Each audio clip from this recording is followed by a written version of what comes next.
ഭാരതീയ ദളിത് കോൺഗ്രസ് ജില്ലാ കമ്മിറ്റിയുടെ നേതൃത്വത്തിൽ മൈത്രി 140 എന്ന പേരിൽ അംബേദ്കർ പ്രഭാഷണം സംഘടിപ്പിച്ചു.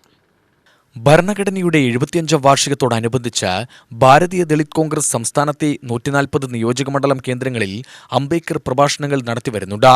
മൈത്രി 140 എന്ന ടാഗ് ലൈനോട് കൂടിയാണ് പരിപാടി നടത്തുന്നത്. ഇതിന്റെ ഭാഗമായാണ് പാലക്കാട് ജില്ലാ കമ്മിറ്റിയുടെ നേതൃത്വത്തിൽ അംബേദ്കർ പ്രഭാഷണം സംഘടിപ്പിച്ചത്.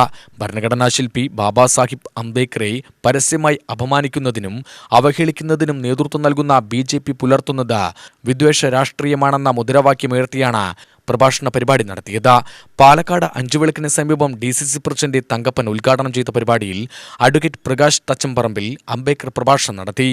ആധുനിക ഭാരതത്തിന്റെ ഭരണഘടന രചിച്ചതും ഒരു പട്ടികജാതിക്കാരനാണ്. അപ്പൊ ഈ രാജ്യത്തിന്റെ നിലനിൽപ്പ്, ഈ രാജ്യം നിലനിന്ന് പോരുന്നത് സനാതന ധർമ്മം എന്ന് പറഞ്ഞാൽ ആ സനാതന ധർമ്മത്തെ എന്നും വളരെ നെഗറ്റീവായ രീതിയിൽ പ്രായോഗിക തലത്തിൽ കൊണ്ടുവരാൻ മാത്രമേ ഈ രാജ്യത്തുള്ള സവർണ മേധാവിത്വ ശക്തികൾ ശ്രമിച്ചിട്ടുള്ളൂ. ആ സവർണ മേധാവിത്വ ശക്തികൾ ശ്രമിച്ചതിന് വിപരീതമായി ആധുനിക ലോകത്ത് 1891 ഏപ്രിൽ 14-ാം തീയതി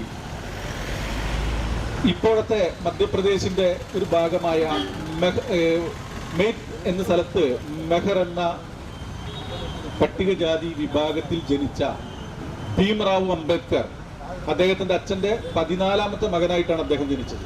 ഇന്ത്യൻ ഭരണഘടനയും അംബേദ്കർ വിഭാവനം ചെയ്ത ഭാരതവും എന്ന വിഷയത്തിലാണ് പ്രഭാഷണം നടന്നത്.